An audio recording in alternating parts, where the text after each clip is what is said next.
Les paraboles d'Enoch, chapitre 47. En ce jour-là, les prières des saints monteront de la terre jusqu'au pied du trône du Seigneur des esprits. Dans ce jour, les saints qui habitent au-dessus des cieux se rassembleront, et d'une voix unanime, ils prieront, ils supplieront, ils célébreront, ils loueront, ils exalteront le nom du Seigneur des esprits, à cause du sang des justes, répandu pour lui, et ces prières des justes s'élèveront incessamment vers le trône du Seigneur des esprits, afin qu'il leur rende enfin justice, et que sa patience pour les méchants ne soit point éternelle. Dans ce temps-là, je vis l'Ancien des jours assis sur le trône de sa gloire. Le livre de la vie était ouvert devant lui, et toutes les puissances du ciel se tinrent debout devant lui et autour de lui. Alors les cœurs des saints étaient inondés de joie, parce que le temps de la justice était arrivé, que la prière des saints avait été entendue, et que le sang des justes avait été apprécié par le Seigneur des esprits. Chapitre 48.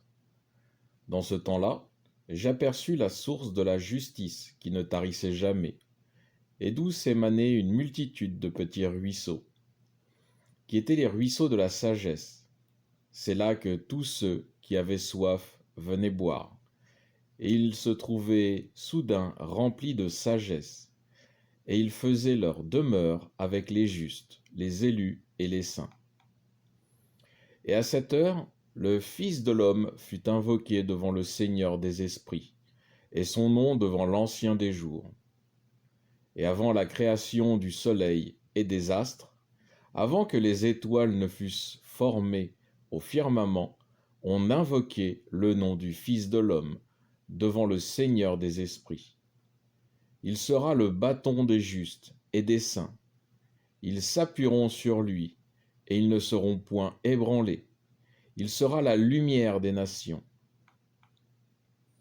Il sera l'espérance de ceux dont le cœur est dans l'angoisse. Tous ceux qui habitent sur la terre se prosterneront devant lui et l'adoreront.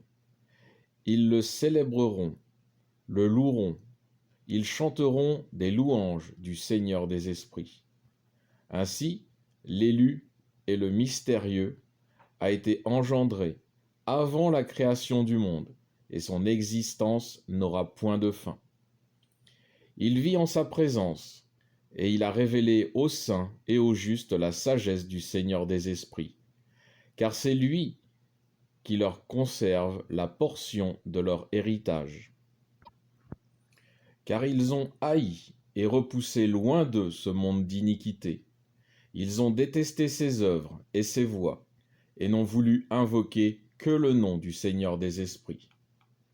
Aussi, c'est par ce nom qu'ils seront sauvés, et sa volonté sera leur vie. Dans ces jours-là, les rois et les puissants de la terre qui auront conquis le monde par la force de leurs bras seront humiliés, car au jour de l'anxiété et du trouble, leurs âmes ne seront point sauvées, mais ils seront soumis à ceux que j'ai choisis. Je les jetterai comme on jette la paille dans le feu, comme on précipite le plomb dans l'eau.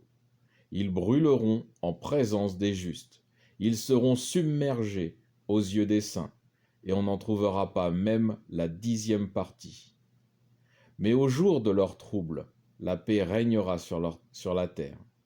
Ils tomberont en sa présence, et ne se relèveront plus, et il n'y aura personne qui puisse l'arracher de ses mains et le secourir, car ils ont repoussé le Seigneur des esprits et son Messie. Que le nom du Seigneur des esprits soit béni. Chapitre 48 bis. La sagesse s'écoule comme de l'eau, et la gloire devant lui est intérissable dans tous les siècles des siècles, car il est puissant dans tous les mystères de la justice. Mais l'iniquité passe comme l'ombre, pour elle point de demeure stable, car l'élu se tient debout devant le Seigneur des esprits, et sa gloire dure dans les siècles des siècles, et sa puissance est éternelle. Avec lui habite l'esprit de la sagesse et de l'intelligence, l'esprit de savoir et de puissance, les esprits de ceux qui dorment dans la justice. Il juge et discerne les choses les plus cachées. Personne ne peut prononcer un seul mot devant lui, car l'élu est devant la face du Seigneur des esprits, selon son bon plaisir. Chapitre 49. Dans ces jours, les saints et les élus auront leur tour. La lumière du jour habitera en eux, et la splendeur et la gloire les illuminera. Dans les jours de trouble, tous les mots M-A-U-X, fondront sur les pécheurs, mais les justes triompheront au nom du Seigneur des esprits. D'autres comprendront enfin qu'il leur faut se repentir et en finir avec les œuvres mauvaises de leurs mains.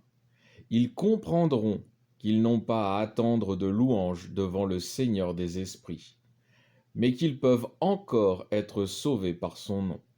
Le Seigneur des esprits exercera sa miséricorde sur eux, car grande est sa clémence et la justice, et en ses jugements, et il n'y a point d'iniquité. Aussi, quiconque ne fera point pénitence périra. Non, il n'aura plus de grâce à attendre de moi, dit le Seigneur des esprits. Alors je vais faire un résumé de ces chapitres. Le chapitre 47 fait référence à l'enlèvement des saints. C'est la période de transition entre la fin des avertissements de Dieu avec les trompettes et les coupes de la colère de Dieu qui vont être versées sur l'humanité, qui commence dans le livre de l'Apocalypse au chapitre 15. Enoch voit donc les prières des saints monter jusqu'au pied du trône de Dieu. Alors je voudrais faire une parenthèse sur ces prières qui montent vers Dieu. J'entends des hommes politiques et autres sur différentes plateformes digitales demander des prières à Dieu, demander que les gens prient Dieu pour qu'il sauve le monde ou aide à sauver le monde de la détresse actuelle. Il ne faut pas se faire d'illusions.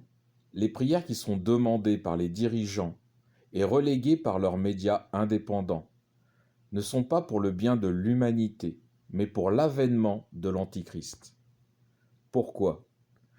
Parce qu'Enoch mentionne ce qu'il est dit dans l'Apocalypse chapitre 8. Les prières des saints doivent monter jusqu'à Dieu. Et lorsque ces prières seront montées à Dieu, le temps de la grâce sera terminé. Les saints seront retirés et l'Antichrist pourra paraître. Car tant que les saints sont sur terre, l'Antichrist ne peut pas venir. Ça, c'est ce que l'on retrouve dans le livre de 2 Thessaloniciens, chapitre 2, versets 6 à 8. Je poursuis avec le chapitre 48. Enoch voit la source de justice, qui n'est autre que le Christ, que l'on retrouve dans le livre de Jean, chapitre 4, verset 14. Cette source, d'où émanent des ruisseaux de sagesse, et ceux qui en buvaient étaient remplis de sagesse, et leur demeure était avec les justes, les élus et les saints. Enoch fait ensuite une description de Christ, comment il est venu à l'existence et comment il dirigera les nations. On retrouve ces similitudes dans le livre des Colossiens, chapitre 1, verset 15, et dans le livre de Luc, chapitre 2, versets 30 et 32. Enoch poursuit en disant que les justes seront sauvés par le nom du Seigneur des esprits, et que sa volonté sera leur vie. Ils ont détesté l'iniquité et les œuvres du monde. En revanche, les rois et les puissants qui conquirent le monde par la force de leurs bras, selon Matthieu aussi, chapitre 11, verset 12, et ces puissants seront humiliés. Leurs âmes ne seront pas sauvées, ils tomberont et ne se relèveront jamais. C'est la période d'Armageddon que l'on retrouve dans le livre de l'Apocalypse, chapitre 15 jusqu'au chapitre 18. Le chapitre 48 bis d'Enoch évoque les conditions ou les récompenses des élus. La sagesse, la gloire, la justice s'écoulent d'eux comme des sources intarissables. Ils se tiennent devant Dieu, l'esprit de sagesse, d'intelligence, de savoir et de puissance habite en eux. Chapitre 49, c'est la grande clémence de Dieu. C'est la période durant les coupes de la colère de Dieu. Les saints ont été retirés de la terre. C'est la période de l'Antichrist, une courte période où Dieu laissera Satan et ses collaborateurs diriger l'humanité. C'est comme une sorte de correction pour l'humanité, afin que les humains comprennent, sous les coupes de la colère, que sans la direction de Dieu, le monde est une horreur totale. Alors les humains reviendront chercher la direction de Dieu, et Dieu, dans sa clémence, reviendra vers l'humanité. C'est la fin de l'Antichrist avec le retour de Christ. Pour les pécheurs et les impies qui ne reviendront pas vers Dieu, ils seront perdus à jamais. C'est ce que l'on retrouve toujours dans le livre de l'Apocalypse du chapitre 15, qui commence par les coupes de la colère de Dieu, jusqu'au chapitre 22, qui finit par tous les bienfaits que Dieu exercera sur tous les humains qui seront revenus à lui durant les coupes de sa colère, et qui bénéficieront ainsi de sa grande clémence. Fin de ce résumé.